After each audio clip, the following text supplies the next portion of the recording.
Andriamanitra dia fitiavana. Tiantsika tsirairay avy ny tompo. Tena maro izany. Fa misy tena Andriamanitra ihany koa milaza fa hoe toy izao ny fitiavan'Andriamanitra amin'ny tontolo izao. Mino aho dia efa mahay an'izay daholo. Fa anatran'izao tontolo izao sy Andriamanitra nefa ny tsisy inona satria tsisy tantara fitiavana. Ao amin'izay efa natsoina sy nanaiky azy no misy zava-dehibe dia fiainana sy fiadanana ao amin'ny Kristy ary maharitra mandrakizay izay ilay fiainana mahitsy. Nasehon'Andriamanitra ny fitiavany antsika olombelona tamin'ny nahatongavany hitafiny nofo nandatramin'ny rano teo amin'ny hazo fijaliana mba ahazoana fampitsolakely, ahazoana famelan-kely mba ho an'izay mino azy. Izany ny fitiavan'Andriamanitra. Fa miditsika izany mahafantatra ny alalan'ny fitiavana io. Araka ny teneniko vao manomboka teo hoe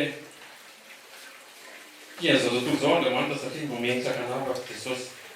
Fa ho an'izay mbola tsy nandray azy dia tsisy inona satria tsy izao tontolo izao vaovao fa izay mino ihany mazava be, izay mino ihany. Azao fizaran'izao dia natao ho fampandrosoana ao amin'ny tompo leriany. Ringana ny oloko noho ny tsy fisiany ny fahalalana. Aoka ho fantatritsika tsirairay avy fa ny oloko ozy izy fa tsy ny any ivelany noho ny tsy fisiany ny fahalalana. Satria ny amin'izao fotoana izao dia variana ny kristianina. Tsy mahafantatra koa ny alalan'ilay fitiavana. Tsy mikaroka koa ilay harena miafina ao amin'ny Kristy izay toriam-pody. Tena toriam-pody arangatahany mihitsy ny vavaky ny hafa, ny vavaky ny olo-masina. Mba tena hosikafan'Andriamanitra amin'ny varavarana ahafahana mitory io zava-miafina io ao amin'ny Kristy. Rahalahy sy anabavy, rehefa tsy fantatrao ny alalany io harena io dia mora variana ianao. Mora voasarotra n'izao tontolo izao ianao. Mino aho fa efa maro natsapan'izany teo amin'ny fiainany mpiarahany amin'ny tompo. Raha vao tsy miraikitra amin'ny harena omeny ao amin'ny Kristy ianao dia mora lava ianao, mora resy ianao. Izay mahatonga ny teny any amin'ny Hebreo mampitandrina hoe aoka tsika hitandrina ozy izy. Miala tsiny moa zaho fa ny amin'ny teny gasy dia tadidy loatra, tena miala tsiny ve. Aoka tsika hitandrina mba tsy ho lasa lavitra ilay teny efa nomena antsika, mba tsy ho lasa lavitra ilay fampanantenana. Ny Salamo 5:20 dia milaza mihitsy fa ato am-poko no iraketako ny teninao mba tsy hamitahako aminao. Inona ny alovan'ny zatovo ny lalan-kalehany dia ny fitandremana ny teninao. Manao antsika tsirairay avy ny amin'izay resaka teny izay. Tena harenantsika ve io teny tonga nofo io, Jesosy Kristy? Tena harenantsika ve sa hoe kristianina fotsiny dia tsy miraikitra? Lasa mavesatra amintsika ve ny teny? Rehefa mamaky teny dia mihisatra be, mihitsoka be. Nefa ry havana ny sitrapon'Andriamanitra vao mahita ianao na ray minitra misy baiboly anaty paosinao, poketranao. Sitrapon'Andriamanitra dia ny handray an'io teny io. Sitrapon'Andriamanitra raha tsy manana fahafahana ary ianao hamaky baiboly, mieritreritra n'ilay fahasoavana ara-panahy nomena ao amin'ny Kristy izay any an-danitra. Mba tsy hahavariana antsika fa rehefa feno ny tenitsika dia mikikika ny aty anatsika hoe Jesosy Maranatha, avy Jesosy a. Fa raha ny zavatry ny tany no eritreretintsika foana, raha ny zavatry ny tany no mameno antsika dia lasa lavitra ilay fampanantenantsika. Marina izany, izany mahatonga antsika mihisatra be, izany mahatonga antsika mavesatra be. Na niverinao amin'ilay teny ary lasa ohatran'ny mbola manamboamboatra fety, lasa mbola mihodikotina, lasa ohatran'ny mbola miandry fotoana be. Nefa ilay izy efa harena natao azy. Izay mahatonga ny any amin'ny Kolosiana milaza mazava mihitsy hoe katsaho ny zavatra any ambony. Katsaho izy rehefa avy katsahanao izy dia ohatry izy hoe pensée, izany hoe eritrereto fenoen'iny harena iny ao anatinao. Mba tsy ho kristianina matory. mba tsy ho kristiana variana, mba tsy ho kristiana tratrany convoitise, satria mahaivana be le teny farakaraky ny idetentsika ao anaty teny any amin'ny lalina tena milatsaka lalina no ny sarotra ho an'ny fahotana, sarotra ho an'ny fakapanana ny sitona sika hiala tao. Fa raha marivorivo aminao ny teny, raha petit bain kely aminao ny pisinina ny teny, mbola tsy milentika tsara ary ianao, mbola safosafony zao tontolo zao. Rehefa malala tena tsy lanty mety ritra ny arena miafina ao amin'ny Kristy. Tena mila mivoky an'le teny, mila mivoky an'le teny. Maro be mihitsy fa ny arena omen'ny tompo amintsika ary voalaza ato. Voalaza ato raha manomboka milaza ny tenin'Andriamanitra ao amin'ny Genesis. Genesis toko voalohany dia efa miteny izy raha vao miresaka ny olona dia zao ny teniny voalohany hoe et Dieu dit faisons l'homme à notre image. Zay sitrapony voalohany amin'ny olona. Faisons l'homme à notre image. Iny le tandinitra le zavatra hitranga any ori tamin'ny nahatongava Kristy na ny akekezan'Andriamanitra atsika amin'ny alalany tafian'ny nofo ao mandray hitondrany ny filazantsara. Dia izay toriny Paoly anarinay ny olona ozy izy, ampianarinay ny olona ozy izy mba ho tanteraka tsy anatsiny ahatratra ny fahampianoan'i Kristy. Sitrapon'Andriamanitra ao amintsika reto dia zavatra tsara ho anahy sy ho anareo zany teny zany. Ataontsika ahoana le arena. Raha ohatra atao sary tsotsotra fotsiny, atao sary tsotsotra fotsiny miala tsiny amin'ny fanoharana, miala tsiny amin'ny fanoharana. Raha olona efa mahana volamena, mino fa tsy ho taitra tsony izy ny amin'ny volafotsy. Raha ny sandany no jereny, raha ny sandany no omeny lansa, dia ohatr'izany ihany koa. Rehefa fantatsika ny arena miafina ao amin'ny Kristy, tena voalaza ao amin'ny Efesiana ohatra dia tsika ozy dia mipetraka ao amin'ny Kristy, mipetraka any an-danitra ao amin'ny Kristy, any an-danitra tena efa mipetraka any an-danitra. Tsika ozy izy dia lasa mikasitrahana ao amin'ny Kristy. Misy ohatr'izany ndray ve reto? Ilay mpanao dômy taloha, ilay mpanao veloty taloha, ilay mpizangazanga taloha, noho ny fahasoavana lasa mikasitrahana ao amin'ny Kristy. Andeha ozy izy dia sao izay hanamboatra trano ho anareo. Tsy tokony lalalovana fotsiny reto izany teny zany. Tena tokony katrahana, tena tokony hoe inona no ambaran'ity teny ity, inona no ambaran'ity teny ity. Tsy niherana amintsika ity Andriamanitra dia efa nisafidiantsika lalina be zany. Fô mbola mpanoto tsika dia efa maty ho antsika Kristy. Zany tokony ho amen'ny fotsika ary mavesatra mihitsy ny aty anaty reto ho anaty tsy ho an'ny olon'Andriamanitra. Fa ny haren'i Kristy ataontsika ahoana? Tsy afaka nirehatra ho an'ny tompo mihitsy tsika raha tsy mirehatra, raha tsy tena mahatsapa an'ireo haren'ireo. Safosafontsika fotsiny. Ny sakafo ho an'ny nofo tanàna rehetra tsy ataontsika hoe za fa ninambarina na dia za tsy nambary sonja rifa. Fa raha mamaky filazantsara ny Jaona ianao androany ozy ny tompo hoe mbola mamaky filazantsara ny Jaona ianao hariva, mbola ilainao zany satria tsy rihitra amin'ny fanambarana izay afaka omeny ny fananao mba hampandrosoana anao, mba hampajoroana anao, mba hampamafy anao. Fa rehefa mangataka Paoly ho an'ny fiangonana, tsy nahafa-po amin'ny Paoly, Paoly moa tena tarehiny fanamasina, tsy nahafa-po saingy efa isaorany tompo ny finoan'ny fiangonana. Za ozy dia misaotra noho ny aminareo, mahita finoanareo ao amin'ny Kristy sy ny fitiavanareo ny olona masina rehetra. Fa mangataka ozy izy mba ho feno ny fahalalana sy sitrapon'Andriamanitra ianareo. Zany hoe tovy amin'ilay voalaza ao amin'ny Jakoba, tsy mety raha finoana fotsiny tenenina amin'izao hoe za mino. Fa raha mino ianao ka tsahanao dia arena atao anatin'ity. Ary Paoly tena manana ny fanambarana io dia ambarana rehefa voalaza ao amin'ny Efesiana hoe raha vakinareo izay voalaza eny ambonimbony izay lazaiko amin'ny teny vitsy. Dia mila fantatra zany rehefa malala zany arena ao amin'ny Kristy zany. Ny epitra rehetra sorata amin'ny Paoly dia manambara io, ary Jesosy ihany koa amin'ny filazantsara dia manambara ny arena. Raha mitoetra ao amiko, raha mitoetra ao aminareo teny koa izy dia za mitoetra ao aminareo. Arena be nge zany.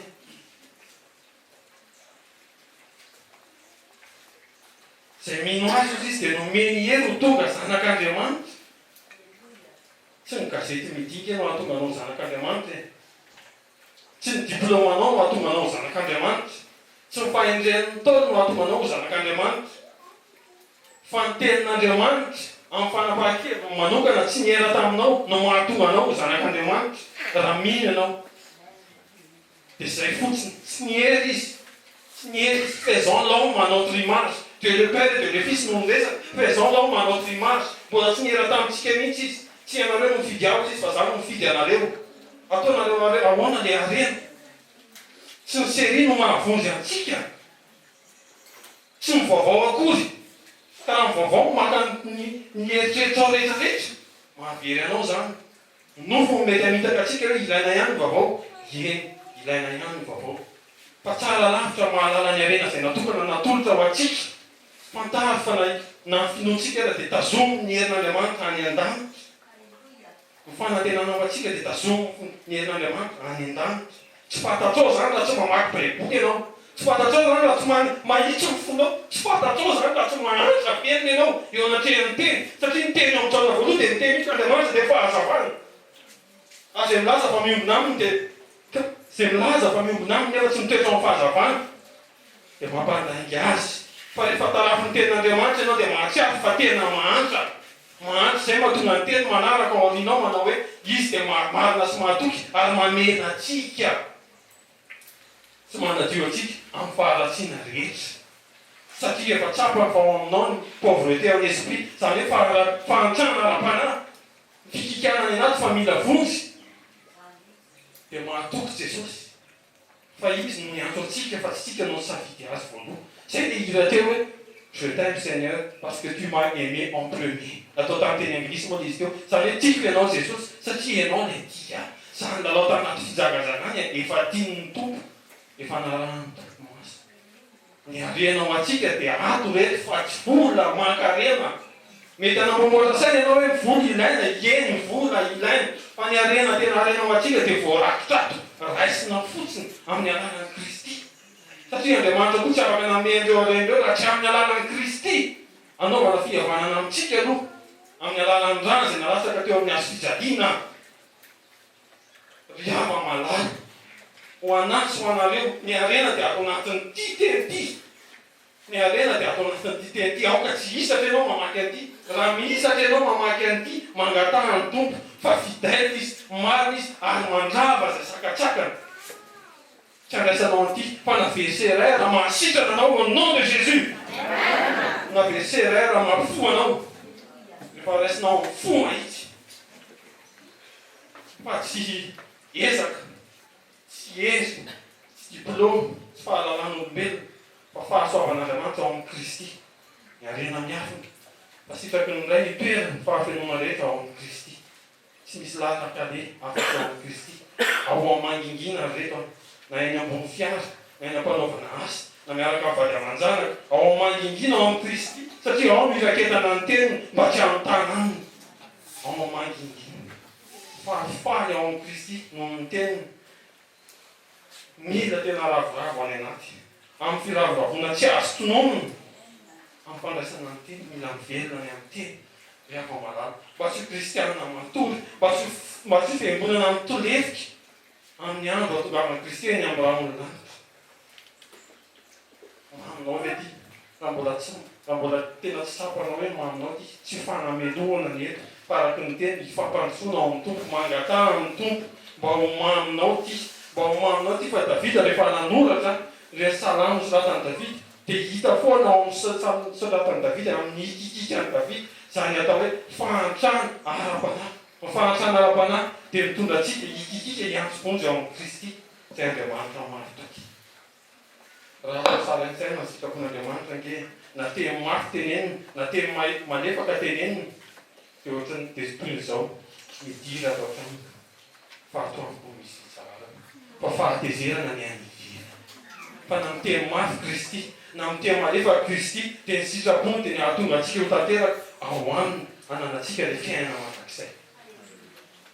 Aoka rehefa mamaky ny teny tsika tsy tony ohatr'izao hoe tia Jesosy miaraka amin'ny ezakako ambamboariko ny tenako dia vakiako amin'izay ny teny dia ilahatra hoe manahoana amin'ny alalan'ny herika. Fa sy lafaka ianao. Fa sy lafaka ianao. Fa ny sitrapon'Andriamanitra dia miditra amin'ny fotsotra. Miditra tena hoe miditra fotsiny ao amin'i Jesosy dia izy zao mamolavola, izy zao manafaka. Mino fa maro ny afaka Jehovah velona ny aminy hoe rehefa tena voky ny teny, rehefa tena rehetry ny teny, zay zavatra motamora malaky mahazo anao tsy mahazo anao, zany ny miracle isanandro tokony iainantsika. Zany ingany hoe raha misaraka amiko ianareo dia tsy mahefa na inona na inona. Le teny tena raketina ataoko. Na mangingina na amin'ny alina, na mamaky ianao na mieritreritra, zany ny teny ny tokony amenanao. Fa firifiry amintsika no mieritreritra n'ireo harena ao amin'ny Kristy ireo.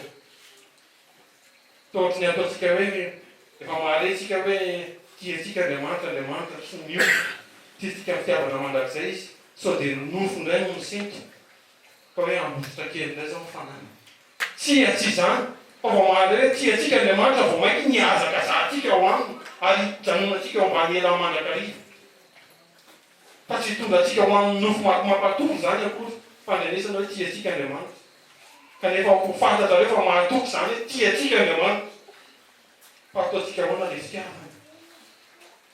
Rehefa ho avy any amin'ny rano anaty izy dia mila fiangonana tena mirehatra, tena mafana tsara. Amin'ny mangatsika tsy ilainy dia matimaty tsy ilainy ihany koa. Tokony hikorina tsara ny teny. Tokony hikorina tsara ny teny. Raha misy zavatra manahirana anao, ato ihany ny vahaolana e. Ato ihany ny vahaolana. Ato ihany ny vahaolana. Tokony tsy misaraka amin'ity mihitsy zany ny fontsika. Fa zay ngely hoe any amin'izay misy ny harenao, misy ny fonao e. Ny harentsika nge any an-danitra e. Bénédiction spirituelle dans les lieux célestes. Zany hoe fitahipana rehetra any an-danitra. Fa rehefa tena raisinao harenao, rehefa tsapanao fa harenao le izy a, dia any ny tena fonao. Dia zay ianao ilay miantso hoe Maranatha, avy Jesosy.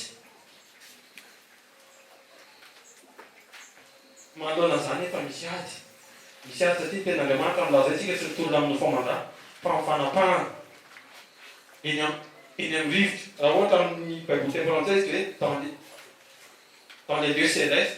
Ny harenantsika nefany any amin'ny lieux célestes koa, zany hoe any ambony kokoa. Fa eo zany misy mibahana eo, dia mbola tenin'Andriamanitra any fedina ilayntsika ahafahantsika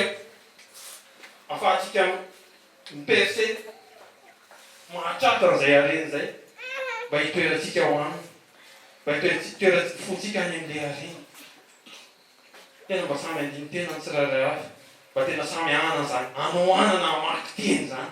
Saloko mihitsy le anabary zay tena hoe ty tena hoaniko mihitsy, tena hoaniko. Tena zany no izy. Tena mirantsika daholo le hira teo dia tena hoe mitovy rindra amin'izany zavatra fampizarana zany zavatra ho anahy sy ho anareo zany. Fa tsisy afa-tsy ny teny maharavoravo, tsisy afa-tsy ny teny mamelombelona amin'ny fanantenana ary miazona ihany koa ahafahantsika mijoro tsara amin'ny finoana. Dia ny tenin'Andriamanitra. Fa raha vao miala aminy tsika dia sipotra sy reraka. Nefa amin'ny fotoana efa antongotra. Nefa amin'ny fotoana efa antongotra.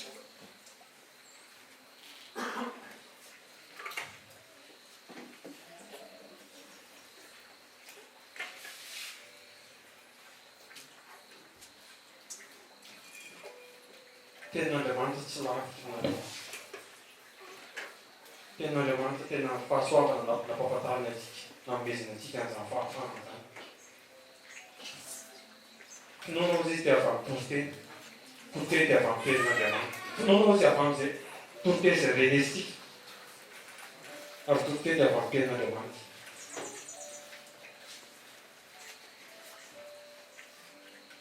Mila mitoetra amin'izay teny izay. Toetra ambavaka amin'ny teny. Tsy manana saina mihodikotina, tsy manana saina mandeha hitady solution hafa, fa ao amin'ny teny aloha. Satria fampizarantsika tamin'ny heriny dia hoe ny teny dia fanahy sy fiainana. Ka raha nantaniana nefa tsika rehetra iza no mitady fiainana, anangatanana daholo. dia tsirairay le ao mahalala hoe atraiza ny famakian-teny.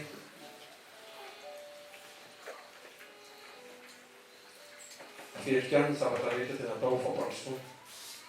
Tsy natao ho fanameloana mihitsy fa ianao mahafantatra momba ny tenanao. Tsy ny ampihemotra sanatria na anao izay areraka.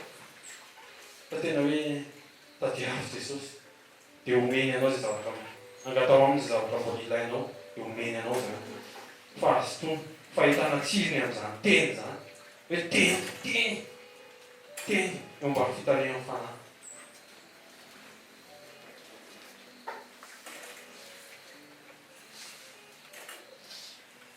Dia izay no zavatra nanery anahy ny fampizaratsika ho atsika. Ho atsika hoe afa-tsy ho anareo irery fa ny teny ny fanahy sy fiainana. Jesosy ny tompony. Amen.